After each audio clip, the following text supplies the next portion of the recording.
Hello viewers, আশা করি সবাই অনেক অনেক ভালো আছেন। অনেক দিন পর আপনাদের জন্য নতুন আরও একটি গুরুত্বপূর্ণ ভিডিও নিয়ে আসলাম। তো আপনারা যারা অনলাইনে চাকরির আবেদন করেন, অনেকের বাসায় ল্যাপটপ কম্পিউটার রয়েছে, অনেকেই নিজে আবেদন করতে চান। দেখা যায় যে আপনারা অনলাইনের ফর্মটি যেটি রয়েছে সেটি কিন্তু পূরণ করতে পারেন, কিন্তু দেখা যায় যে আমাদের আবেদন করার সময় যে প্রয়োজন সবচেয়ে গুরুত্বপূর্ণ বিষয়টি সেটি হচ্ছে ছবি এবং সিগনেচার। এটি দেখা যায় যে অনেক বেশিরভাগ চাকরির ক্ষেত্রে কিন্তু সরকারি চাকরির ক্ষেত্রে কিন্তু 300x300 এবং 300x80 পিক্সেল ছবি সিগনেচার করতে হয়। এটি অনেকে পারেন না, যার জন্য শুধুমাত্র মনে করেন যে এই ছবি সিগনেচারটি আপনারা সাইজ করতে না পারার কারণে কিন্তু আপনারা অনলাইনে কিন্তু নিজেরাই কিন্তু আবেদন করতে পারেন না। এজন্য আপনাদের কম্পিউটারের দোকানে যেতে হয়। তো আমার আজকের এই ভিডিওতে দেখাবো যে আপনারা কিভাবে খুব সহজে ছবি এবং সিগনেচার 300x300 এবং 300x80 পিক্সেল করবেন। তো চলুন শুরু করা যাক। তো আমি আপনাদের দেখানোর জন্য নমুনা একটি ছবি এবং একটি সিগনেচার এখানে রেখেছি। তো আমি সর্বপ্রথম ফটোশপটি চালু করলাম।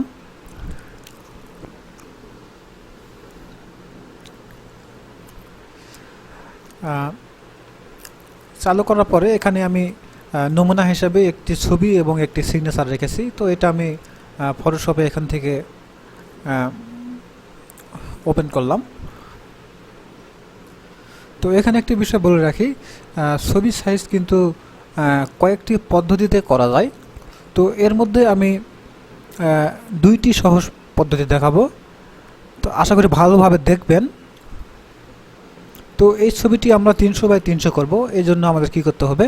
তো এর জন্য আমাদের যে বাম পাশে যে টুল বারটা দেখতেছেন, এখান থেকে আপনারা দেখতে পাচ্ছেন যে ক্রপ টুল নামে একটি অপশন রয়েছে, অথবা শর্টকাটে যদি আপনি কিবোর্ড থেকে সি প্রেস করেন তবুও কিন্তু এটি কিন্তু সিলেক্ট হয়ে যাবে। তো আমি এটাতে ক্রপ টুলটা সিলেক্ট করলাম, করার পরে তো এখন যেটি করতে হবে, আমি Ctrl+R চাপলাম। Ctrl+R চাপার সঙ্গে সঙ্গে দেখতে পাচ্ছেন উপরের দিকে কিন্তু একটি স্কেল চলে এসেছে। তো এই স্কেলে এখান থেকে আমাদের পিক্সেল নামক যে অপশনটি রয়েছে, আমরা এখানে কিন্তু পিক্সেল এখানে সিলেক্ট করে দেব। একইভাবে ছবি যদি আপনাদের কখনো সেন্টিমিটার বা ইঞ্চি যদি প্রয়োজন হয়, আপনারা সেখান থেকে এটি সিলেক্ট করে নিতে পারবেন। তো যেহেতু আমরা 300x300 ছবির সাইজ করব, তাহলে আমরা এখান থেকে পিক্সেল সিলেক্ট করে দেবো। করার পরে এখান থেকে এখানে 300 লিখলাম,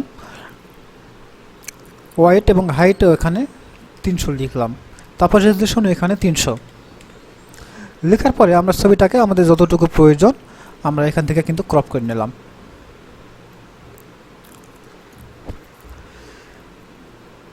এটাকে আমরা কিবোর্ডের অ্যারো প্রেস করে কিন্তু উপর নিচে নিয়ে যেতে পারবো। তো দেখুন আমাদের কিন্তু সিলেক্ট হয়েছে। আমরা এখন যদি ইন্টার প্রেস করি তাহলে কিন্তু দেখুন আমাদের কিন্তু ছবিটি কিন্তু 300x300 হয়ে গিয়েছে। আশা করি বুঝতে পেরেছেন। এছাড়াও আরও একটি পদ্ধতি রয়েছে, সেটা আমি দেখাই। এই জন্য আগের ছবিটিতে আমি ফিরে গেলাম। তো এর জন্য কিন্তু আপনাদের এখানে ক্রপ টুলে কিন্তু 300x300 মাপটা দিয়ে নিতে হবে। নেওয়ার পরে আপনারা এখান থেকে ফাইল থেকে নিউয়ে যাবেন। নিউ যাওয়ার পরে এখান থেকে আপনারা যে কোনো একটি সাইজ আপনারা নিয়ে নেবেন। নেওয়ার পরে পেজ সাইজ নিয়ে নেবেন, তারপরে এখানে ওকে করবেন। করার পরে আপনারা যেটি করবেন, আমরা এখানে 300x300 সাইজ দিয়েছি, তাহলে আমরা এই সাইজে এটাকে আমরা ক্রপ করে নেব। সাইজ দেওয়ার পরে আমরা ইন্টার প্রেস করলাম। আচ্ছা, আমি এটা একটু বড় করে নিলাম। আচ্ছা, নেওয়ার পরে এখানে দেখতে পাচ্ছেন মুভ টুল। শর্টকাটে যদি ভি চাপি তাহলে কিন্তু এটা সিলেক্ট হবে। মুভ টুল দিয়ে এটা এখান থেকে টেনে নিয়ে এসে এখানে ছেড়ে দিলাম।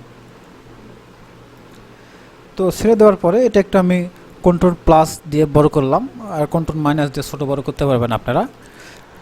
হ্যাঁ, করার পরে এখানে দেখুন এখান থেকে কিন্তু আপনারা সাইজ করতে পারবেন। এখানে আপনাদের যেরকম প্রয়োজন এখানে কিন্তু করতে পারবেন।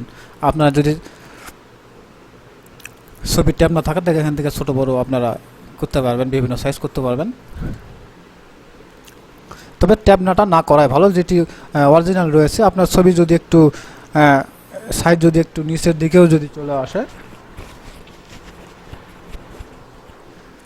তবু ট্যাব না করাটাই ভালো। তো এখান থেকে আবার ক্রপ টুলটা সিলেক্ট করার পর আমরা এটাকে মাপ করে এখানে আবার ইন্টারফেস করে ক্রপ করলাম। দেখুন আমাদের কিন্তু এটি কিন্তু 300x300 কিন্তু হয়ে গিয়েছে। এখন আমাদের যে কাজটি থাকবে সর্বশেষে, এটা কিন্তু আমরা সেভ করব। তো সেভ অ্যাজ, ফাইল থেকে সেভ অ্যাজ করে আমরা এটা যদি ডেস্কটপে সেভ করি, তাহলে ডেস্কটপ সিলেক্ট করলাম, করার পর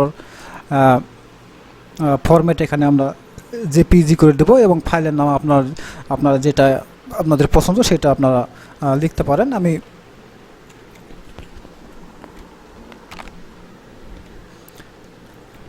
এখানে পিক লিখে দিলাম, দেওয়ার পরে সেভ। রেজোলিউশন কোয়ালিটি এখানে 12 রয়েছে, 12ই থাকবে, ওকে করে দিলাম। তো দেখুন আমাদের কিন্তু ডেস্কটপে কিন্তু ছবিটি কিন্তু সেভ হয়েছে। এখানে যদি আমি কার্সার নিয়ে যাই তাহলে কিন্তু এখানে দেখতে পাচ্ছি যে 300x300 কিন্তু হয়েছে এবং ছবির সাইজটি হয়েছে মাত্র 68 কিলোবাইট। আচ্ছা, এখন যদি সিগনেচারের বিষয়টিতে আমি আসি, ছবিটি আমি এখান থেকে কেটে দিলাম। এখন সিগনেচারের বিষয়ে যদি আমি আসি, তাহলে সিগনেচার আমাদের করতে হবে 300x80। তাহলে এখানে হাইট ওয়াইট 300x80 এখানে আমাদের করে দিতে হবে। এখানে 300 রয়েছে, এখানে আমি 80 করে দিলাম। করে দেওয়ার পরেও একই সহজ পদ্ধতিতে আপনারা ছবি যেভাবে ক্রপ করলেন সেভাবে কিন্তু এটি করতে পারবেন। এখানে 300x80 করে দেওয়ার পরে আপনারা এই ক্রপ টুল সিলেক্ট করে এখান থেকে এইভাবে মাপ করে আপনার যেটুকু দরকার আপনারা এখানে ক্লিক করে এরকম নিয়ে গেলেই কিন্তু এটা কিন্তু উপর নিচে করা যাবে। তো এরকম সিলেক্ট করে ইন্টার দিলে কিন্তু হয়ে গেল। তো এখন সিগনেচার করার সময় আমাদের কাগজটি একটু কালো বা মোবাইলের ছবি তোলার সময় বা যেটাই বলি অন্ধকার যদি হয়, তাহলে এটা দেখতে পাচ্ছেন একটু কালো। তাহলে এটা যদি একটু ফর্সা করতে চাই, তাহলে আপনি এটাতে একটু লাইট বাড়িয়ে দিতে পারেন। এজন্য কন্ট্রোল এল প্রেস করে কিন্তু এখান থেকে আপনারা লাইটটা যদি একটু যদি বাড়ায় দেন এবং মধ্যেকার লেভেলটা যদি একটু এইদিকে নিয়ে আসি, তাহলে দেখুন এটি কিন্তু একদম ক্লিয়ার বোঝা যাচ্ছে। তো এই আমাদের কাজ, এটি আমরা যদি সেভ করি তাহলে আমাদের কাজ শেষ। তো এটি আমি ডেস্কটপে সেভ করব।